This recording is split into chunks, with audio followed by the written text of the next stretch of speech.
So the new school year is coming up very soon, and actually for some people I think it's already started. We kind of school year round, but I do take this time to get reorganized, to order new curriculum and things that I need. I do like usually a little back to school shopping, get a couple new outfits for the kids, and just kind of take this time as like a refresher for our year. First of all, I guess I should introduce where we are.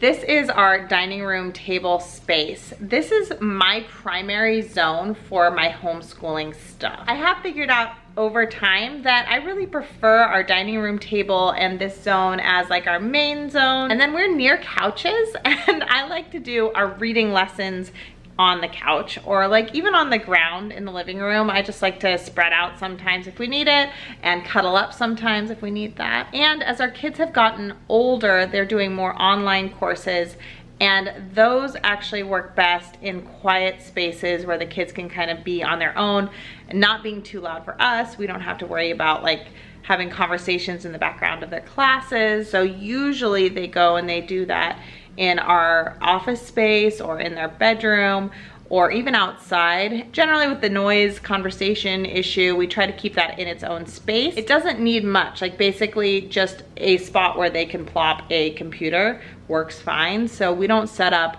a dedicated space for that. I feel like I've seen so many new families setting up distance learning stations and getting into homeschooling, or at least school at home. And I'll tell you, so many homeschoolers go through this period where they try to recreate school at their house. That is not necessary. It might be for your child and your student, and that is totally fine. Like if you feel like that is absolutely what they need to normalize their school experience, great. Set up a space that feels a lot like school. However, one of the awesome things about homeschooling is you can also make it a more comfortable, enjoyable space that just works best for their learning style. So I want you to really consider that. Be open to embracing something different and not needing to recreate exactly a school setting, because it isn't the best learning environment for all children. So keep that in mind, especially if you're low on space. Don't think that that means that you can't do this, because you can. And as I said before, even outside can be a great space for them to do schoolwork. So if you're able to send them out to a backyard or even a front yard and let them do their work there, that might be an awesome solution, especially if you're limited on space and you're trying to figure out how to do the whole distance learning and juggling multiple kids and maybe working from home now or something like that. So as far as our space, we have these awesome cabinets. I got them from IKEA years ago, and the shipping was horrendous. It took a long time to get to me. It was pretty rough, and they're big and heavy, but they're great. Okay, the other thing I will say, and this isn't necessary, but I have wanted to make my space a little bit like cuter this year. I'm not saying I achieved it, but that's something I'm working on. Like I'm working on making it just like a prettier, nicer space, trying to get us a little bit more motivated to keep it organized.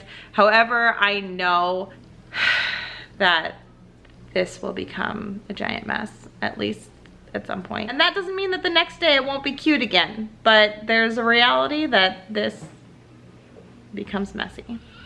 And that's okay. So I like for the kids to have their curriculum stored in little bins. I feel like it's really easy to say, grab your bin, let's go do some work, and we can kind of go anywhere, as I said before, couch, floor, other room, wherever. It just makes it portable. It makes it easy for them to sort their work. I find that putting things like in the shelves like this with so many kids, it ends up being hard to sift through, and things also have different shapes, especially when, you know, like you've got preschool activities like we have for Duncan, all the way through older kid activities, and it just doesn't always work, and like math manipulatives and things like that. So I feel like bins have really been the best for us. We got these bins, and then I printed out their names and laminated them and glued them to the bins, and we glued them to the sides as well, so that either way you could see whose bin it was. I also made them kind of colorful because I like a little pop of color, and I let the kids pick out their colors, and they really enjoyed that, and they feel a little bit more involved in the process, so that was nice. Down here I have some books and things that aren't currently like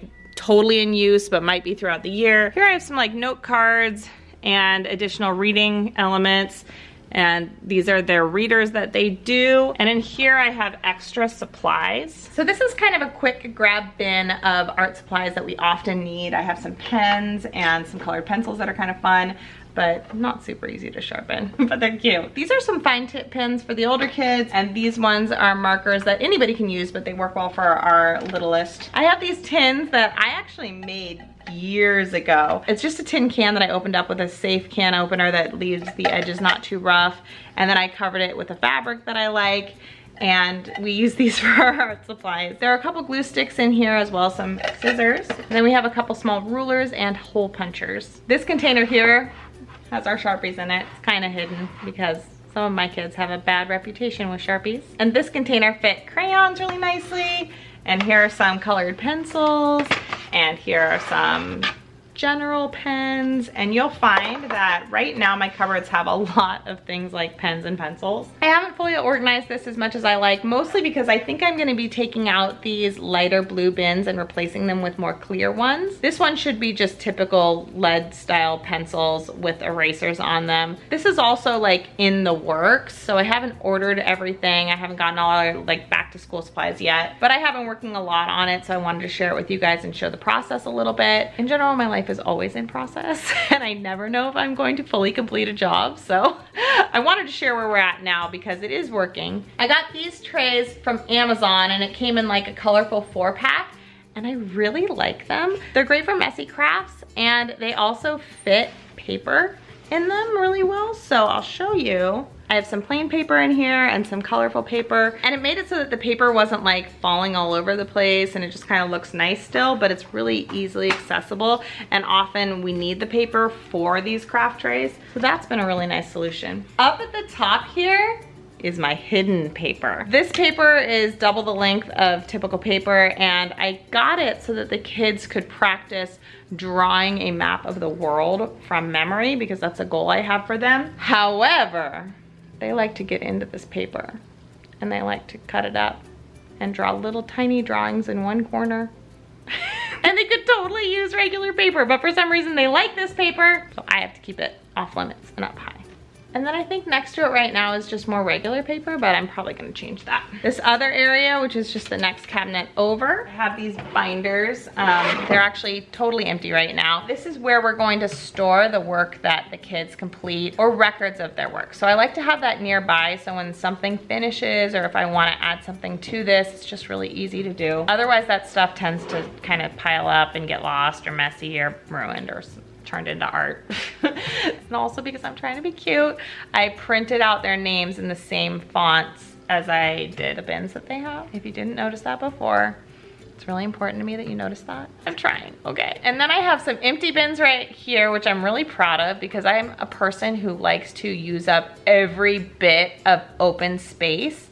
And I'm hoping that by kind of taking up this space with the empty bins, I'm not jamming it full of stuff right now, but instead these are sort of placeholders for whatever I need to add to this zone as the year progresses. Right in here I have some little laminated manipulatives that I made and some Play-Doh for Duncan to give him something to do when he needs a distraction. This right now has one extra pair of scissors, and the other ones are all scattered around the house somewhere, so I'm hoping to find them, capture them, and keep them here in captivity. So I have that other tin for scissors, and then this is going to be where I hide the other scissors, because we have so many scissors. My guess is we probably have at least 10 pairs of scissors around the house, and people are just always running off with them, which is very typical in households, and I try not to be too aggressive about controlling the scissors. I also probably need to get better about being aggressive about controlling the scissors, because it stinks to not have your scissors, right? And then I have extra glue sticks in here because we use a lot of glue sticks. And I have extra pens and highlighters and things like that in this bin. Down here is some space that I have not really gone through yet. We have some of the past binders with past achievements down there. And then also we have some great books down here that are considered living books for the most part.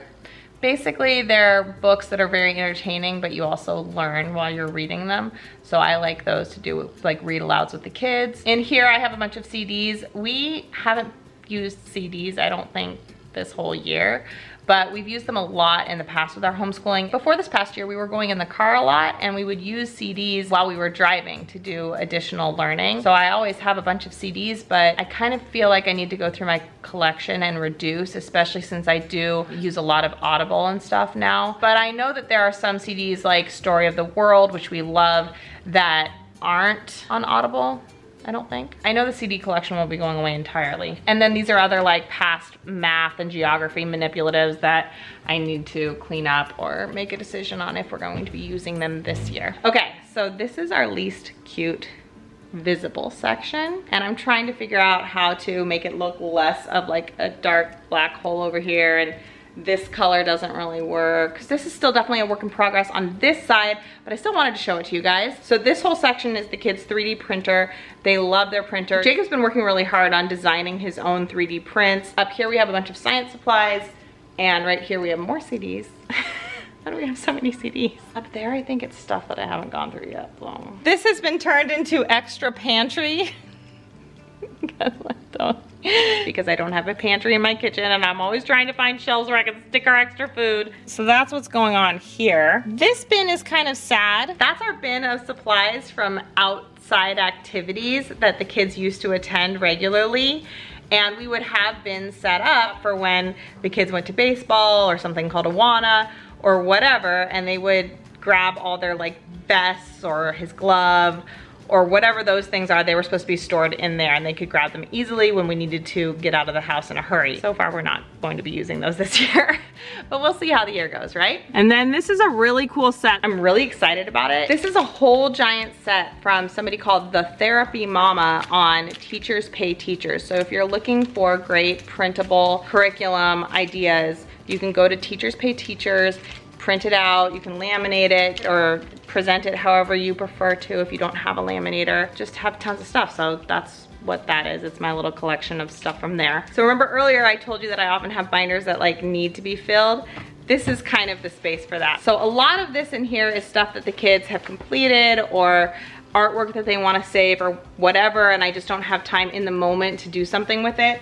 I have a little bin that I put stuff in and it keeps us organized. That stuff becomes less messy and we can find it later. So I really like having this sort of backup bin for when I'm in a hurry and just don't have time to deal with whatever thing they've created in that moment. This is our laminator and our lamination pages. We can actually plug it in right next to the table so it's stored right there, and we use it a lot right now. And I feel like that tends to happen right at the beginning of the school year because we're like prepping everything and we kind of remember we have it and everybody gets excited about it because laminators are awesome. That's where that is right now. Oh, so I have a baby in my arms all of a sudden. Hello, little Mr. Cutie. I actually thought I had just finished, but I forgot to show you that this is where we slide our dry erase board back there behind the shelf. So I wanted to make sure you saw that because we use that a lot in our homeschool routine. We also have a bunch of art supplies and stuff that we usually keep out in the garage. And now let's go find Daddy for you, mister. Say bye-bye. Bye-bye. And that's basically it. Like, other than showing you that we have couches that we plop down onto and that the kids take their laptops up to their room for whatever things they're doing. That's our setup. I really like it. It definitely works for us. It does get messy, but that's life. And it's not too hard to clean up. Especially with younger kids, they have trouble with putting books lined up in bookshelves. So we were having a lot of trouble with that in the past when we did it differently. And I think that this works really well. So I should show you what the whole thing looks like. This is good posing. You like it? I'm so happy. Homeschool space. Can you guys tell I have a selfie stick? The power. So there it is so far. This is our space. And I'm really excited about the upcoming school year. I love that there are a lot more online resources being offered. My kids really enjoy online classes. I'm looking forward to pushing ourselves in new ways and trying out new things. I actually really enjoy that as a challenge. I like being presented with something that's like completely different or even a little bit uncomfortable and figuring out solutions. I do feel like we are a little bit at the point where the kids are starting to get a bit stir crazy, and it is starting to feel like more and more of the same and like kind of wanting to escape, like go to another city or go to friends' houses. But I still feel like we're able to make it fun and interesting. I don't know, we'll see.